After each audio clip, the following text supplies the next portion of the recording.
now time for the Mike Wagner Show, powered by Sonic Web Studios. Visit online at sonicwebstudios.com for all your needs. The Mike Wagner Show brings you famous celebrities and amazing people from all over the world. Listen online at themikewagnershow.com and on Facebook, SoundCloud, Spreaker, Spotify, and iHeartRadio. And watch the interview on YouTube. So sit back and relax and enjoy the Mike Wagner Show. Hey everybody, it's Mike from the Mike Wagner Show, powered by Sonic Web Studios. Visit online at Sonic Web Studios for all your needs. Visit online at sonicwebstudio.com. And if you're looking for a professional website without breaking a budget, Sonic Web Studios is the answer. Sonic Web Studios offers fast, affordable custom web designs that blow the competition away. Call today at 1-800-303-3960. That's 1-800-303-3960. Or email to support@sonicwebstudios.com. Mention the Mike Wagner Show, get 10% off your first order. Sonic Web Studios, take your image to the next level. Also, the Mike Wagner Show is brought to you by the Evan Fine Group, Evan Fine, the Senior Reserve Group. When you start thinking about retirement, who are you going to call about Medicare? Why call the best? Evan Fine of Senior Reserve Group, specializing in Medicare, health, and long-term care insurance. Evan can be reached at 1-800-650-9357. That's 1-800-650-9357, or email to evanfine@seniorreservegroup.com. Evan is licensed in New York, New Jersey, Pennsylvania, Connecticut, Delaware, South Carolina, and Florida. Also, the Mike Wagner Show can be heard on the MikeWagnerShow.com. Also, check us out on Facebook at facebook.com/The Mike Wagner Show. You can also download and listen on SoundCloud, Spreaker, Spotify, iHeartRadio, and also watch the interview on YouTube as well. We're here from a very fine gentleman from New York City. He's a motivational speaker. He's a podcaster and a men's confidence coach and Toastmaster for many, many years. And he has a website called CoreConfidenceLife.com. He hosts a podcast. He also offers classes, and he's been a lot of things. He's been a voice actor, also one-time host and produced a pop-top music program, and a one-time president for Performing Arts Division. Also a one-time talent recruiter, computer software trainer, and he's done many, many things. So we'll try to get in as much as we can here, and if I'm missing something out, well, you can let me know. So, ladies and gentlemen, the man that's so motivated, he can get anybody motivated to talk about what he does and get you motivated to what you need to do. From the Big Apple, ladies and gentlemen, Dennis Sumlin. Dennis, good morning, good afternoon, good evening. Thanks for joining us today. Okay, well, I don't know if I can live up to that intro, but I'll do my best. Hey, who said you had to top intros? I mean, we just love giving you attention. After all, it's you that's in there. It's not about me. So think about that. So there you go. That's right. Booyah. Booyah. That's right. Well, you got me. Booyah. Yeah. Well, you got me motivated in this episode here. But however, you are a motivational speaker. You've been a podcaster, men's confidence coach, Toastmaster, voice actor, and a one-time president, talent recruiter, computer software trainer for many, many years. And you're also a coach, consultant, and educator for Dennis R. Sumlin, the Core Confidence Life at thecoreconfidencelife.com. So before we get into all that, just give us a little background about yourself and tell us how you got started in Core Confidence Life. Well, background about myself. Basically, I'm born and raised in New York, and, I am, as been said, a coach, educator, and podcaster. And, my background really consists of performing arts, just different kinds of performing arts. I've been an MC, voiceover, all that. Also education as well. I've taught a lot of different topics. So I have a lot of background in that performing arts field, the education. Also, I have a background as a teen mentor, so there's that piece. So it's kind of like you. There's a whole lot to kind of say, and you want to say it in a kind of a concise manner, and doesn't always work very well. Mm-hmm. Right, exactly. It's all about trying to make the best of a situation. If things don't plan out, you can always go to another plan A, B, or C and be flexible. And that's one of the things you also teach to your clients. And there's many other things you can also teach your clients. You can tell us about that. Well, some of the things I teach my clients, one of the primary things that I do is the public speaking courses. Public speaking is an excellent asset. So let's say if you are an entrepreneur, you're trying to start your own business, or you're part of a company, or if you're a part of a large corporation and your business calls for you to go out there and speak to the crowd and bring in new clients, or if you're just somebody who wants to be able to use that public speaking skills for whatever you want. And so one of the primary services that my company offers is that public speaking classes. It basically takes you from the very beginning, whispering, you're very shy, because, they say that 75% of people have a fear of public speaking. Mm-hmm. So since I've never been one of those, I'm in a position to teach those who do have that fear and that anxiety to kind of ease into it. So, the little thing starts, my little promotional says, take you from whisper to wow. So it's like taking you from that whisper, the little shy person that don't think they have anything to say, who doesn't think that they can be successful in their job because the communication skills lack, who questions whether they can be an entrepreneur and get sponsorships and clients because they don't know how to speak well. Well, I can handle all of that. So that's why it's whisper to wow. So that's one of the primary sources or services that my website offers. And after the extra component to the public speaking course is actually introducing people to podcasting. How to create a podcast, starting to burnish your own brand, even how to monetize the podcast, the right equipment, the right way. All of those things are in the advanced version of the public speaking course. So it takes you from whisper to wow, and then it takes you to these virtual platforms that we're on right now. So that's the public speaking portion of my services. It sounds amazing, too. And, of course, so you said you're in that 25%. And what inspired you to start Core Confidence Life? And what was the moment that influenced you into starting what you're doing?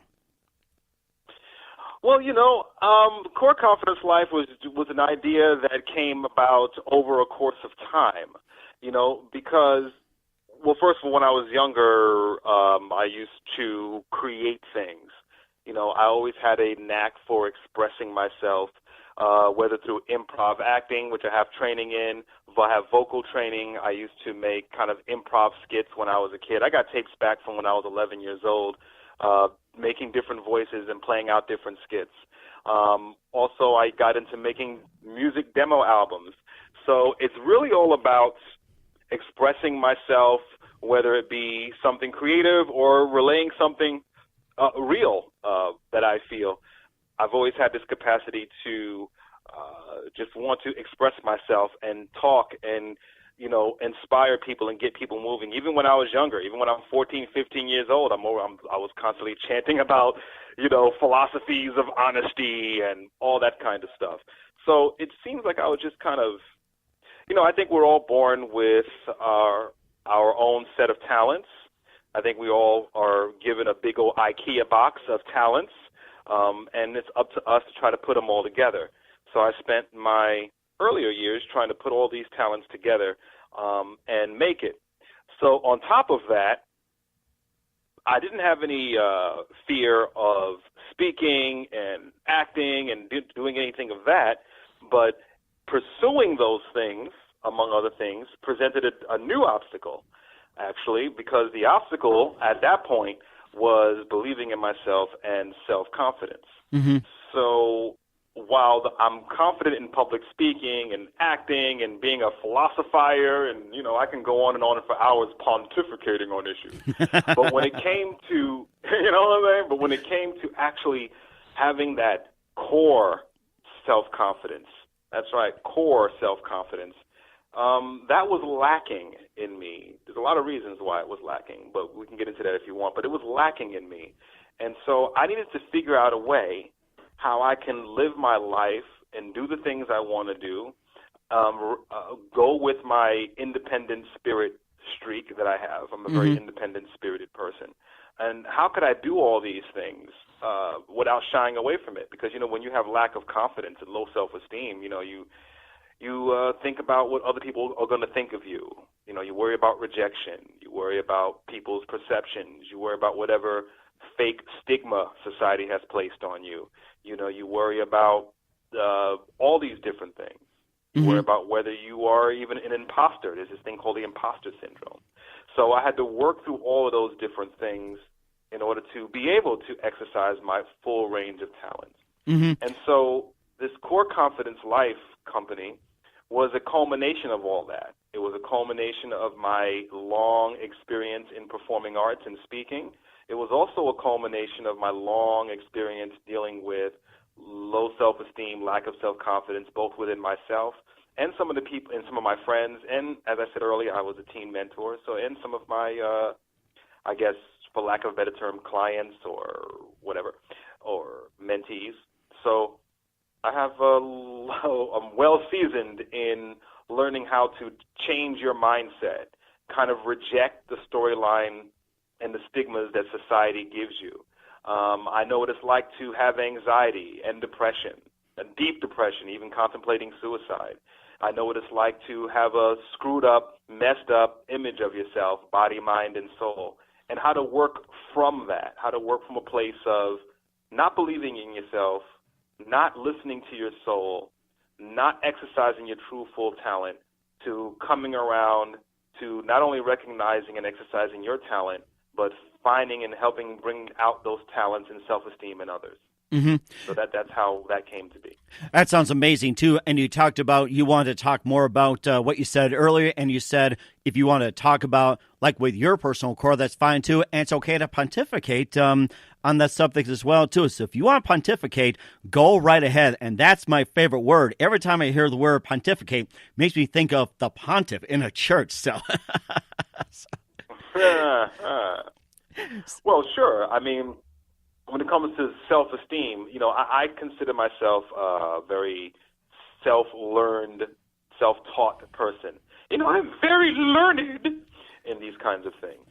So I took it upon myself to study everything I possibly could on spirituality, you know, being holistic, also different occult things. So I've studied astrology, I've studied numerology, so I'm very familiar with those modalities. I've studied different practices having to do with non-religious spirituality, really to get myself aligned spiritually and have a relationship with the Creator, the higher power. And so I wanted to get that in line. I also did some independent study, you know, books and research and searches and things like that on dealing with the mind. You know, the way we see ourselves. How can we turn ourselves around? You know, basically, the energy you manifest is the energy that comes back to you. So slowly but surely, over a course of a lot of years, I studied all these things from, you know, great books on self-esteem, self-confidence, spirituality, manhood, human sexuality, masculinity, like you name it, that would fit my category, then I've studied it. And if you name any insecurity that a man would have, I've had it. It sounds like it. We'll talk more about that. And, you know, just one more thing here, if we've got a bit of a break here. Who are your mentors that you've had during this time when you study, like with the spirituality, holistic, numerology, astrology, everything? Who are some of the mentors that you've worked with? Well, a lot of this stuff, like I said, I did a lot of studying and reading and stuff like that on my own. But there definitely was a couple of catalysts to this.